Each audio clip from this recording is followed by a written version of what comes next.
Hello everyone.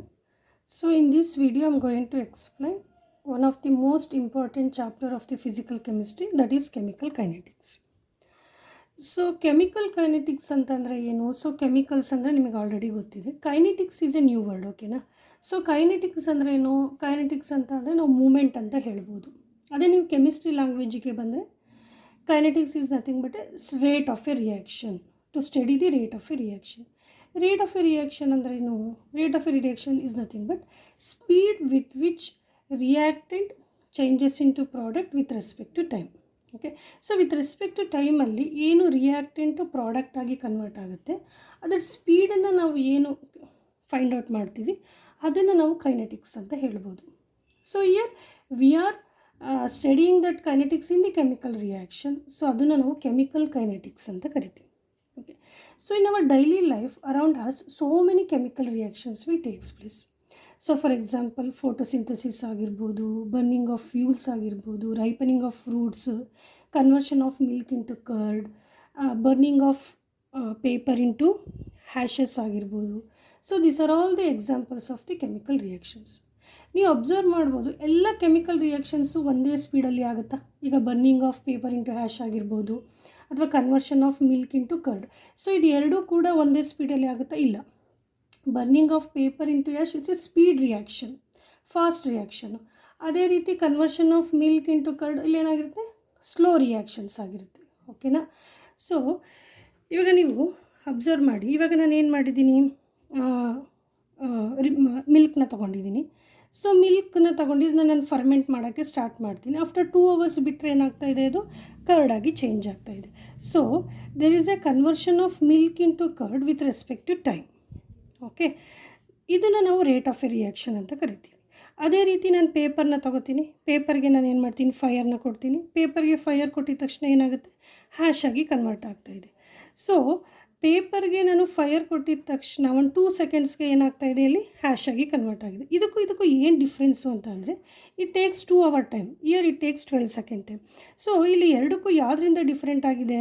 In both the reactions reactant is changing into product, but the 2 reactions are changing with respect to time. So ಇಲ್ಲಿ 2 hours time ತೊಗೊಂಡ್ರೆ ಇಲ್ಲಿ 12 seconds time ತೊಗೋತಾ ಇದೆ. So ಇಲ್ಲಿ speed of the reaction ಏನಾಗಿದೆ, ಕಡಿಮೆ ಇದೆ. ಇಲ್ಲಿ speed of the reaction ಏನಾಗಿದೆ, ಜಾಸ್ತಿ ಇದೆ. So with respect to time ನಾವು ಏನಂತ ಹೇಳ್ತಾ ಇದ್ದೀವಿ, ಇದು ಸ್ಲೋ ರಿಯಾಕ್ಷನ್ ಅಂತ ಹೇಳ್ತಾ ಇದ್ದೀವಿ. This is a slow reaction and this is a fast reaction. So ಈ ರೀತಿ ನಮ್ಮ ಎನ್ವಿರಾನ್ಮೆಂಟಲ್ಲಿ ಸೋ ಮೆನಿ ಕೆಮಿಕಲ್ ರಿಯಾಕ್ಷನ್ಸ್ ಇದೆ. ಸೊ ಫ್ಯೂ ಕೆಮಿಕಲ್ ರಿಯಾಕ್ಷನ್ಸು ಫಾಸ್ಟಾಗಿ ಆದರೆ ಫ್ಯೂ ಕೆಮಿಕಲ್ ರಿಯಾಕ್ಷನ್ಸ್ ಏನಾಗುತ್ತೆ, ಸ್ಲೋ ಆಗಿ ಆಗುತ್ತೆ. So different chemical reactions takes place at different rate. Okay, ಇದನ್ನು ನಾನು ಏನು ಮಾಡಿದೆ, ಫಿಸಿಕಲಿ ನೀವು ಏನು ನೋಡ್ಬೋದು ಆ ಥರದೊಂದು ಎಕ್ಸಾಂಪಲ್ನ ಕೊಟ್ಟಿದ್ದೀನಿ. ಅದೇ ರೀತಿ ನೀವು ಕೆಮಿಕಲ್ ರಿಯಾಕ್ಷನ್ಸ್ಗೆ ಬಂದರೆ, most of the ionic reactions are fast reactions. For example ಇವಾಗ AgNO3ಗೆ ನೀವು NaClನ ಆ್ಯಡ್ ಮಾಡಿದ ತಕ್ಷಣ ಅದು AgCl + NaNO3 ಆಗಿ ಕನ್ವರ್ಟ್ ಆಗುತ್ತೆ. ಸೊ ಇಲ್ಲಿ ಅಯಾನ್ಸ್ ಏನಾಗ್ತಾ ಇದೆ, ಕ್ವಿಕ್ಕಾಗಿ ಎಕ್ಸ್ಚೇಂಜ್ ಆಗಿ ಪ್ರಾಡಕ್ಟ್ ಫಾರ್ಮೇಷನ್ ಆಗಿದೆ. ಈ ಥರ ರಿಯಾಕ್ಷನ್ಸ್ನ ನಾವು ಅಯಾನಿಕ್ ರಿಯಾಕ್ಷನ್ಸ್ ಅಂತ ಕರಿತೀವಿ. Most of the ionic reactions ಏನಾಗಿರುತ್ತೆ, ಫಾಸ್ಟ್ ಆಗಿರುತ್ತೆ. ಅದೇ ರೀತಿ few chemical reactions are very slow. ನಾನು ಇವಾಗ ಹೇಳಿದೆ ಅಲ್ವಾ, conversion of milk into curd, ಅದು ಸ್ವಲ್ಪ ಟೈಮ್ನ ತಗೊಳುತ್ತೆ. ಅಲ್ಲಿ ಸ್ಪೀಡ್ ಆಫ್ ದಿ ರಿಯಾಕ್ಷನ್ ಏನಾಗಿದೆ, ಕಡಿಮೆ ಇದೆ. ಅದೇ ರೀತಿ ನಾವು ಕೆಮಿಕಲ್ ಎಕ್ಸಾಂಪಲ್ನ ತಗೊಂಡ್ರೆ ರಸ್ಟಿಂಗ್ ಆಫ್ ಐರನ್ ಅಂತ ಹೇಳ್ಬೋದು. ಸೊ ರಸ್ಟಿಂಗ್ ಆಫ್ ಐರನ್ ಅಂದರೆ ನಿಮಗೆ ಗೊತ್ತಿದೆ. ಸೊ ಯಾವಾಗ ಐರನ್ ಮೆಟಲ್ಲು ಆಕ್ಸಿಜನು ಮತ್ತು ಮಾಯ್ಶ್ಚರ್ ಜೊತೆಗೆ ಇಂಟ್ರ್ಯಾಕ್ಟ್ ಆಗುತ್ತೆ, ಅದೇನಾಗುತ್ತೆ, ರಸ್ಟ್ ಆಗುತ್ತೆ ಅಲ್ವಾ. ಅದು ರಸ್ಟಿಂಗ್ ಪ್ರೋಸೆಸ್ ಏನಿದೆ ಅದು ಒಂದು ದಿನಕ್ಕೆ ಆಗುತ್ತಾ? ಇಲ್ಲ. So it takes so many time. So ಇಂಥ ರಿಯಾಕ್ಷನ್ಸ್ನ ನಾವೇನಂತ ಕರಿತೀವಿ, ಸ್ಲೋ ರಿಯಾಕ್ಷನ್ಸ್ ಅಂತ ಕರಿತೀವಿ. ಈ ಸ್ಲೋ ರಿಯಾಕ್ಷನ್ಸಲ್ಲಿ ಅದು ಡೇಸ್ನ ತೊಗೋಬೋದು, ಇಟ್ ಟೇಕ್ಸ್ ಸಮ್ ಡೇಸ್ ತೊಗೋಬೋದು, ಮಂತ್ಸ್ನ ತೊಗೋಬೋದು, and they even take years ಕೂಡ ಇಲ್ಲಿ ಏನಾಗ್ಬೋದು. ಇಂಥ ರಿಯಾಕ್ಷನ್ಸ್ನ ಸ್ಲೋ ರಿಯಾಕ್ಷನ್ಸ್ ಅಂತ ಕರಿತೀವಿ.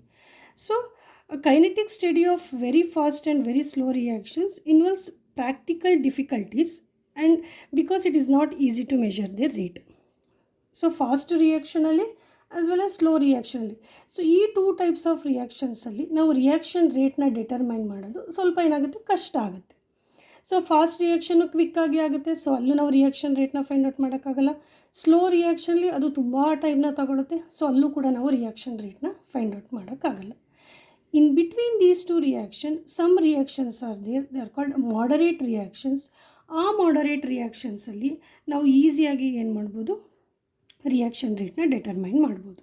ಓಕೆ, ಆ ಥರ ಮಾಡರೇಟ್ ರಿಯಾಕ್ಷನ್ಸ್ಗೆ ಎಕ್ಸಾಂಪಲ್ ನಾವು ಯಾವುದನ್ನು ತಗೋಬೋದು, ಫಾರ್ಮೇಷನ್ ಆಫ್ ಅಮೋನಿಯಾ ತಗೋಬೋದು, ಡಿಕಂಪೋಸಿಷನ್ ಆಫ್ ಹೈಡ್ರೋಜನ್ ಪರಾಕ್ಸೈಡ್ನ ತಗೋಬೋದು, ಹೆಸ್ಟರಿಫಿಕೇಷನ್ನ ತಗೋಬೋದು, hydrolysis of esters. So this are all the examples of moderate reactions. Okay, so the branch of chemistry which deals with the study of reaction rate and the mechanism by which they occur is called chemical kinetics. ಇದನ್ನು the studying of a rate of a reaction with respect to ಟೈಮನ್ನು ನಾವೇನಂತ ಕರಿತೀವಿ, chemical kinetics ಅಂತ ಕರಿತೀವಿ. Okay, so ಇಲ್ಲಿ chemical ಕೈನೆಟಿಕ್ಸಲ್ಲಿ ನಾವು mainly ಏನನ್ನ ಸ್ಟಡಿ ಮಾಡ್ತೀವಿ ಅಂತಂದರೆ ಯಾವ ಸ್ಪೀಡಲ್ಲಿ ರಿಯಾಕ್ಷನ್ ರೇಟು ಪ್ರೊಸೀಡ್ ಆಗ್ತಿದೆ, ಎಷ್ಟು ಟೈಮಲ್ಲಿ ಅದು ರಿಯಾಕ್ಟೆಂಟು ಪ್ರಾಡಕ್ಟಾಗಿ ಕನ್ವರ್ಟ್ ಆಗ್ತಾಯಿದೆ with certain speed. Okay, so time ಯಾವುದಕ್ಕೆ ಜಾಸ್ತಿ ತಗೊಳುತ್ತೆ ಅದನ್ನು ನಾವು ಸ್ಲೋ ರಿಯಾಕ್ಷನ್ಸ್, ಅಲ್ಲಿ ಸ್ಪೀಡ್ ಏನಾಗಿದೆ ಕಡಿಮೆ ಅಂತ ಹೇಳ್ಬೋದು. ಯಾವುದು ಕಡಿಮೆ ಟೈಮ್ನ ತಗೊಳುತ್ತೆ ಅದನ್ನ ಫಾಸ್ಟ್ ರಿಯಾಕ್ಷನ್, ಅಲ್ಲಿ ಸ್ಪೀಡ್ ಆಫ್ ದಿ ರಿಯಾಕ್ಷನ್ನು ಜಾಸ್ತಿ ಇದೆ ಅಂತ ಹೇಳ್ಬೋದು. ಓಕೆನಾ, ಸೊ ಈ ಥರ ರಿಯಾಕ್ಷನ್ಸ್ನ ನಾವಿಲ್ಲಿ ಕೆಮಿಕಲ್ ಕೈನೆಟಿಕ್ಸಲ್ಲಿ ಸ್ಟಡಿ ಮಾಡ್ತೀವಿ.